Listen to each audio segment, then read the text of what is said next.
Hello, my name's Kathy Bissell. Welcome to the Golf Show 2.0. We have a legend in his own time with us today. Gary, why don't you introduce him? Wait, you weren't talking about me? No. Oh. I know this guy looks like Peter Jacobsen, but he's actually the commissioner of something, the commissioner of the World Champions Cup. He's That's going to true. explain what that is, and he's going to explain how on earth he became commissioner of anything. Peter, what's going on?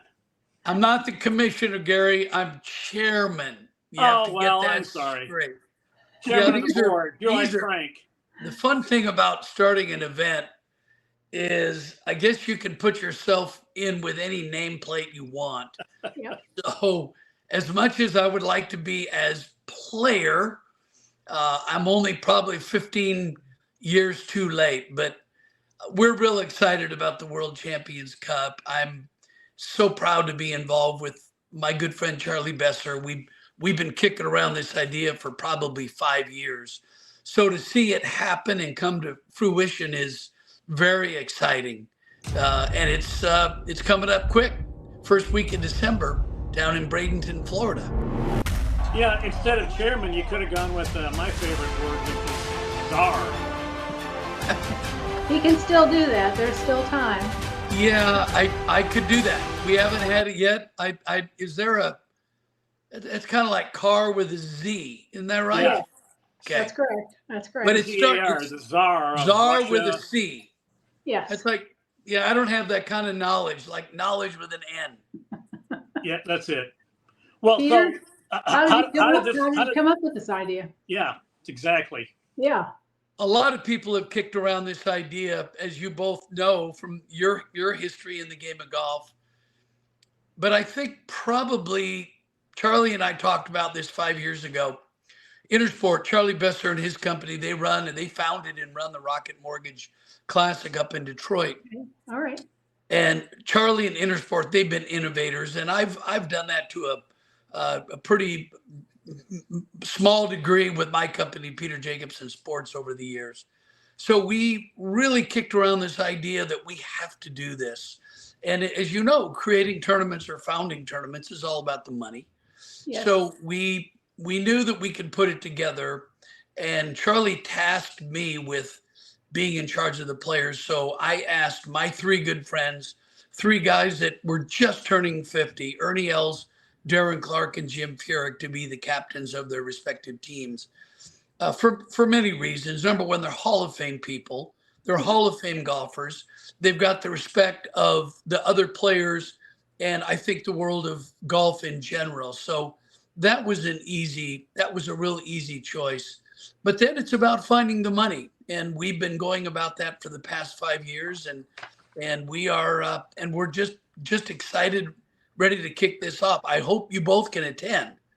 If you're down in Florida, you have to let me know. Well, I have been thinking about trying to get down to Bradenton because it's a beautiful property where you're playing Concession Golf Club. It is. It's kind of a unique situation. We're only going to play 9 holes, and don't make any senior jokes on that. But we're going to have 18 holes a day, 9-hole matches in the morning, 9-hole matches in the afternoon. And because it's a 3-team format, there's going to be a point available in each match on each hole. So, for example, the United States will play international for a point. United States plays Europe for a point, and Europe and international play each other for a point. So you could walk off, you could get skunked, walk off each hole with 0 points, but there's going to be opportunity to make points on every hole that's played. So you're not going to see any matches closed out 3-2 or 5-4. So all the holes will be played, points will be available, and anybody can come from behind. Anybody can catch anybody else. And we're going to play in singles, we're going to play best ball, and we're going to play Scotch foursome. So again, unique, different, and hopefully very interesting. I like the fact that it's kind of a 3-sided event, which is what I've thought the Ryder Cup and the President's Cup should merge but I play in a club event where we have 4 clubs, 8-man Ryder Cup like teams, and 2 of the 4 days are singles. And I'm out there in a foursome, and I've got a match with each of the other 3 guys, and I might be, a point is a point for the front 9, point for the back 9. So I got to keep track. I got one guy I'm 1 up on, I'm 1 down, and I'm 2 down to this other guy. And every time you hit a bad shot, you're like, oh no, I'm losing a hold of 3 guys at once. It's a little untraditional. Tell me how you guys came up with let's go 3 at once. Well, Charlie and I both, we agreed that we've got the President's Cup, the Solheim Cup, and the Ryder Cup, where everybody is just 2 teams. And we thought that now that we're all mature, we're all over the age of 50, that we could maybe do something a little bit different. And I know that all the players on the team, the 18 guys that will be playing, will have buy-in. Everybody that's committed so far that we've talked to, including the PGA Tour and the Champions Tour, they're all in on this because it's new. I think you both would agree that when something new comes along, a new format, whether it's a best ball or it's a match play or a Stableford, which I think is really fun, I think the players tend to agree that it's maybe something we should try. So in talking to all these Champions Tour players about the format, I think they're all pretty jacked about it because they know that if I'm Jim Furyk, I can beat Ernie Els for a point, and I can beat Darren Clark for a point, and I can walk off number 1, not 1 under, not even, not 1 down. I'm up 2 points. So points are available on every hole for your team. So you can contribute no matter how poorly you're playing, because we're probably going to see some bogeys and doubles along the way. It's golf. It's inevitable. And please, fans, no wagering. Why not? Why not? What's wrong with that? We're totally going to be wagering. That's the best part about it. Yeah. Now, Peter, would you go over something we've never seen in golf before? At least not on the PGA Tour or the Champions Tour, I don't think, because you're going to have 6 players playing at the same time on a hole. Yeah, we're going to make them, we're going to do a deal with a company, and we're going to have different colored balls, red, blue, and what? No, I'm just kidding. It's going to be a challenge for these players to mark their balls and to be able to identify their balls. But don't worry, we're going to have scores. We're going to have spotters. We're going to have everybody that needs to be out there watching these players' golf balls. Sorry, my camera keeps slipping here. Sorry about that. Hit it once. You need new grips. Here, there. How's that? How's that? I'm sorry, Perfect. Judge. That was my fault, Judge Smales. I saw those grips were slick. I should have had those re-gripped for you. Well, we're waiting.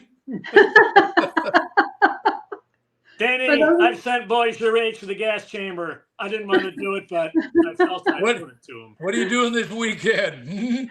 Want to mow my lawn? For those of you who don't know, Peter is famous for his imitations, and he has put on clinics and shows and imitated Arnold Palmer and Craig Stadler, and I can't even remember who else, but he's very good. Anything to get me through. It doesn't matter. Anything to get me to the next hole, I will do it. Well, let's not forget, as far as history as a chairman, Peter used to run one of the best non-PGA Tour events. It was the Fred Meyer Challenge. Was that the name? That was the name. It was in Portland. You raised a lot of money for charity, and that was, guys really like playing in that event. It's kind of how long? How you ran that for a number of years? How long was it? It was 17 years, Gary, and it was probably one of the most unique events in golf, simply because we were trying to find a tournament week to be able to have an event in Portland, Oregon. Yeah. And there were no weeks. There were no open weeks. So we kind of fit in on a Monday and a Tuesday. Thanks to the tour allowed us to do that. And I knew that if I started with one name, I knew everybody else would play. And that name was Arnold Palmer.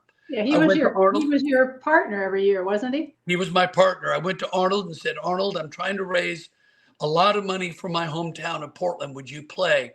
He said, I'll play 1 year. 1 year, because Arnold, as you know, everybody wants Arnold. And he Yeah. said, I want to spread it around. Well, that 1 year turned into 18 years. Yeah. And pretty special to have Arnold play in our event in Portland. And we raised something like 15 million bucks. And we had everybody. The only player we never had was Tiger. But we had Jack, we had Els, we had Mickelson, we had Trevino, we had Watson, we had them all. And it was one of the most enjoyable, satisfying things that I've ever done in golf by doing what we could for charity in my hometown. And I think that really started, well, Norman played. Norman wanted to have his event. So we put our heads together and we came up with an event called the Shark Shootout, which then turned into the QBE. Okay. And I played in that with Arnold every year.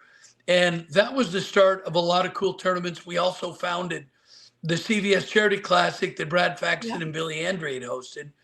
And we did others along the way. We also founded the Reno Tahoe Open, which is now the Barracuda. Yeah. So it's fun to be able to create these events.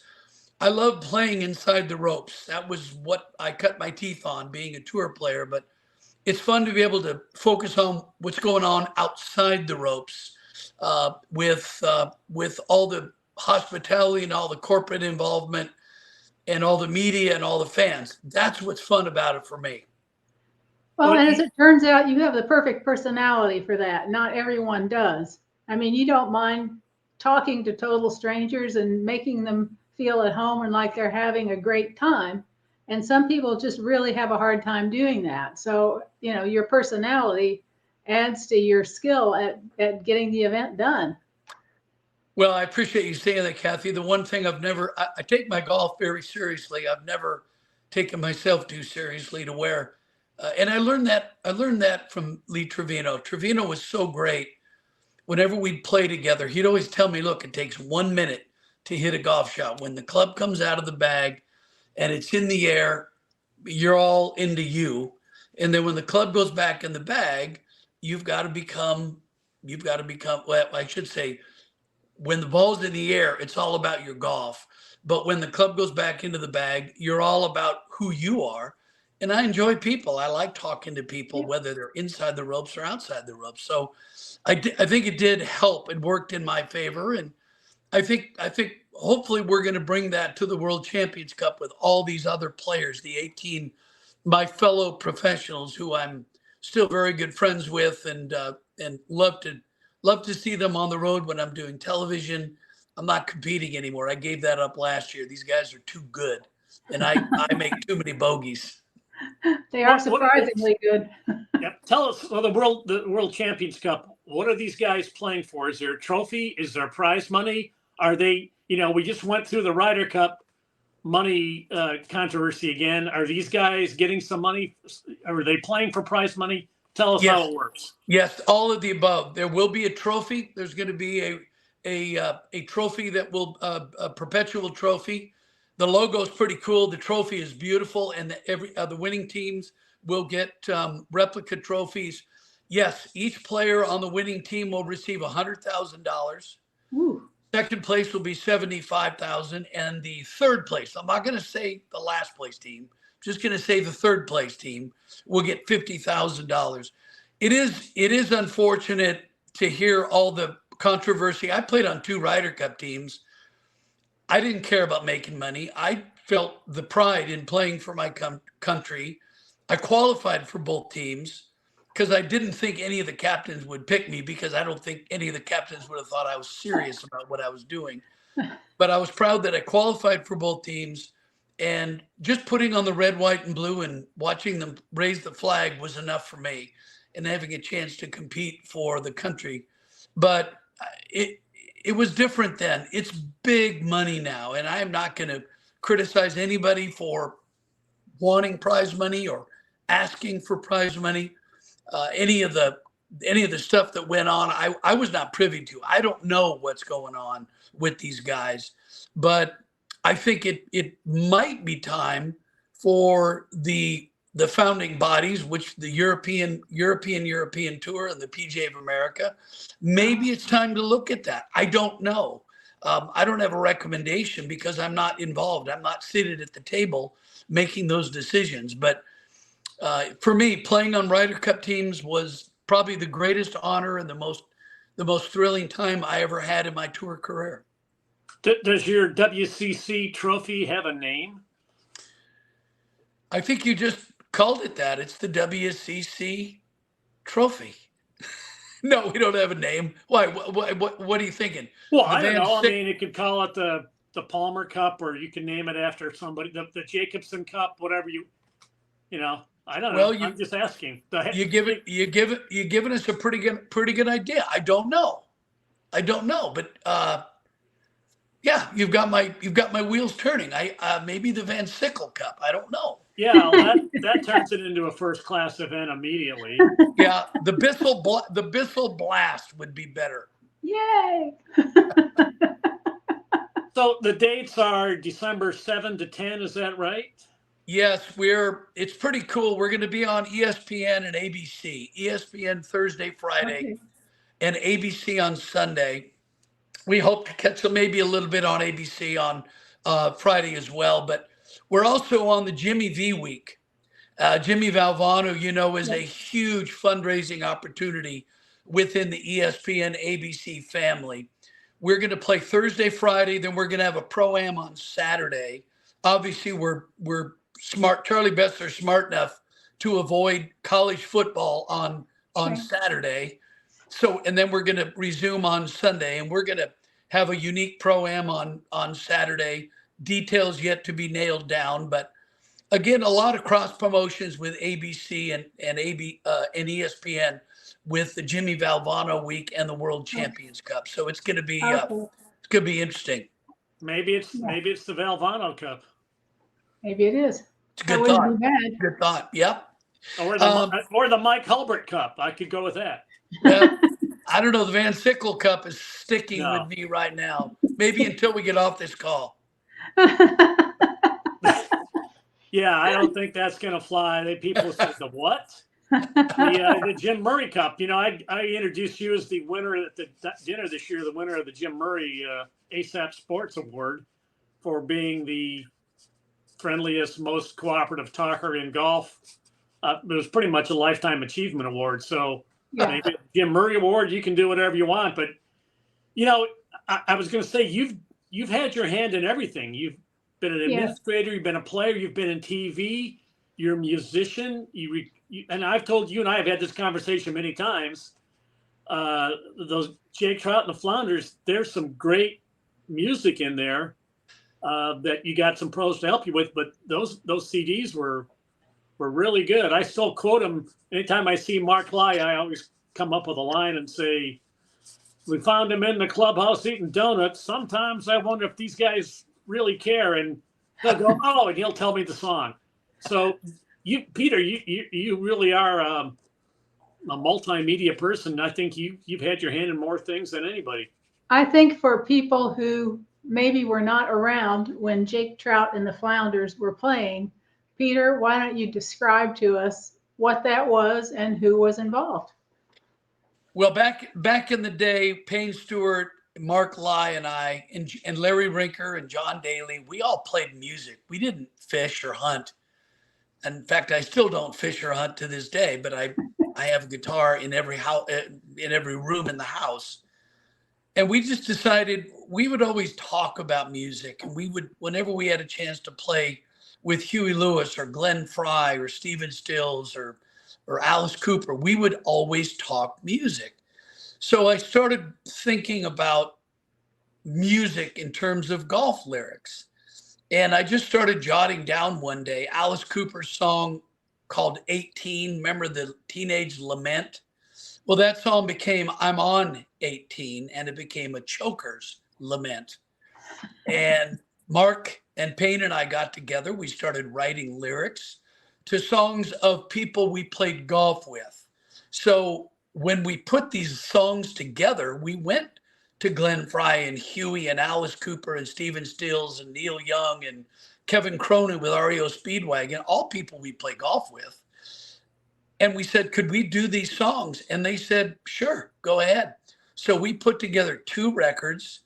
and it was, I'm glad the second record came out actually the year Payne was killed in that tragic plane crash. Yeah. But when we were in the recording studio with these Hall of Famers, rock and roll heroes, Payne and Mark and I would be pinching ourselves, looking at each other as we were recording with these guys.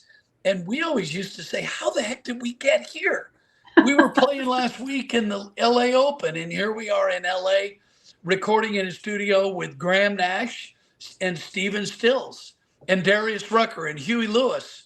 So it was a very cool thing, but we decided that when Payne was killed in '99, we thought it best just to put a bow on that. We've got 2 records, and you can hear them on iTunes. And I'm not giving you a shameful plug, but they are on iTunes, and it's really fun. It's more of a remembrance for me now. When I hear the songs, I think about Payne. I think about, it's funny what happens when you step out of your chosen profession. For me, golf.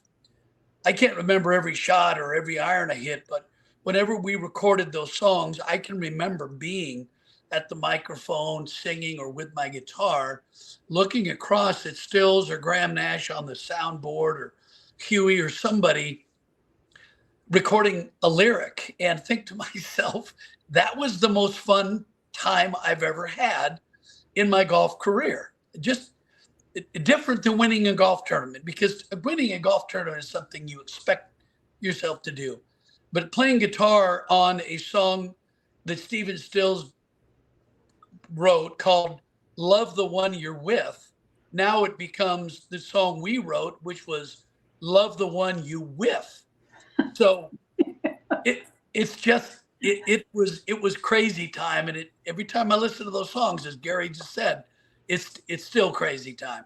Yeah, I still say Attackers of the Flags rocks a little harder than Bruce Hornsby's Defenders of the Flag. So what was the funniest comment or feedback you got from any of those famous musicians after they heard the finished product? Did anybody give you grief or anything? No. In fact, speaking of Bruce Hornsby, Bruce is a very close friend of mine, and I've seen him in concert probably a dozen times. And every time I'm there and they play Defenders of the Flag, he sings our lyrics. He sings Attackers of the Flag. He sings that in concert, and he always knows where I'm seated, and he'll always turn and he'll always point. But Huey Lewis, who I played with at the AT&T with so many times, he helped us write 2 of his songs, which one of them is I Want a New Drug. That became I Want a New Glove, one that won't make me slip. And another one called Heart and Soul, which became Get It to the Hole. But writing with these heroes of mine, and I know, Gary, you're a music lover too, it was just a unique experience, one I'll never forget. Yeah. Oh, I was disappointed that was the end of the group, because Rod Stewart had Forever Young, and I wanted to make it into 4 Over Par. Thought that would have been a good Jake Trout song. So we're running short on time, but I got 2 really important questions I have to ask. One actually is legit. When you won the Senior Open at Bellerive, remind me, did you just have hip surgery, or you were your hip was bad, and wasn't there a rain delay, and you had to play? Did you have to play 36 on one day? I remember wondering, I don't know if you're going to be able to walk 36 to win this thing. Yeah, I'm an Iron Man, aren't I? Just well, yeah, you got a lot of iron parts in you now. I had just had labrum. I had tore my labrum in my left hip, and Dr. Mark Philippon had repaired the labrum. A lot of players have had that. In fact, the guy that inspired me to do that was Greg Norman. He had just had that. Right. So that doctor is from Pittsburgh, where I live. Correct. I went out to the Stedman Hawkins Clinic in Vail, had it done. I thought I could play the Senior British the week before at Royal Portrush. I played the Pro-Am, but I knew I couldn't go, so I withdrew. And I knew the Senior Open was the next week at Bellerive. I flew there, and I kept telling my wife, Jan, there's no way I can play. And Fluff was caddying for me, and Fluff had caddied for me at the Senior British. And he said, you've got to play, you've got to play, you've got to play. So when I got to St. Louis, I gave it a shot. And I was going along pretty well. I shot 65 the first day. I thought, wow, where'd that come from? And going into Saturday was rained out. And I thought we'd play Sunday and then Monday. Nope, we played 36 on Sunday. And I remember Walter Driver was the president of the USGA at the time. And I said to him on the first tee, I said, Walter, I've had hip surgery and I'm not sure I can play all 36 today. And he looked at me like I had just I just saw a UFO fall out of the sky and it's in the bunker over there. He looked at me like I was crazy, and I really wasn't sure I could finish them all, but I gutted it out, and I made a par on the last hole to beat Hale by one, and so Iron Man. Yeah, good thing it didn't go to a playoff. The other question is, of course, you famously won the U.S. Open in the movie Tin Cup, but what were you thinking when you saw McAvoy's name coming up that leaderboard against you? You had to be intimidated and sweating it out, didn't you? You had to think, I'm going to blow the Open to this guy. Not at all. Not at all. That was the easiest tournament I ever won. I hit one shot on TV or on the movie, and I had to beat two 15 handicappers, Kevin Costner and Don Johnson. That would be like, I'd be more worried about playing Kathy Bissell and Gary Van Sickle. Believe me, you two are more intimidating than Kevin and Don. Well, I just won a club championship last weekend, so yeah, look out. Well, you got some pretty good golf in your jeans, I must say. Yeah, but those jeans haven't been washed in a week, so. We're going to do a shameless plug of our own. Subscribe now, it's free. Nothing will happen to you. No harm will befall you. You will not be barraged with emails. Help us. Click like, click subscribe. Our stated goal many times is to make 17 cents off the internet. So we're just that close. Kathy, I don't have anything. I mean, you can talk to Peter all day. He's just so much. I know. And Peter, we know you have other interviews. I think that three-way format's going to be really make that stand out. So good luck, and I hope I can make it there that week. Well, thank you for having. I'm going to see if I can, and we hope it goes well. If for some reason we're not there, it sounds like a blast, and I know Darren and Ernie and Jim are looking forward to it because they did that interview at Jim's Furyk and Friends tournament, and it just looks like a lot of fun. And obviously, you've got a charitable component because every PGA Tour, Champions Tour, anything related to that is involved in charity. Well, what's exciting about it is when the Ryder Cup has been going on forever, then the President's Cup was created, and then the Solheim Cup was created. It's hard right now. Nobody's thinking about the World Champions Cup because it hasn't happened yet. Hasn't happened yet. And I think we're going to gain some traction once we are in the books. Our first annual this year, and then our second, third, fourth. We're going to play this every year. So, because let's face it, us senior players, we don't have that much time left. I guess I can put it that way. But so once we're in the books, once we're in the books, and we'll be rolling. The rounds are going to be fast. You don't have much time. That's right. Well, it's going to blow away. It's going to blow away the Warburg Cup, if you remember that. I guarantee it. I do remember that. Yeah. Thank you very much, Peter. We look forward to seeing you down the road. Thank you both. Great to see you. Yep.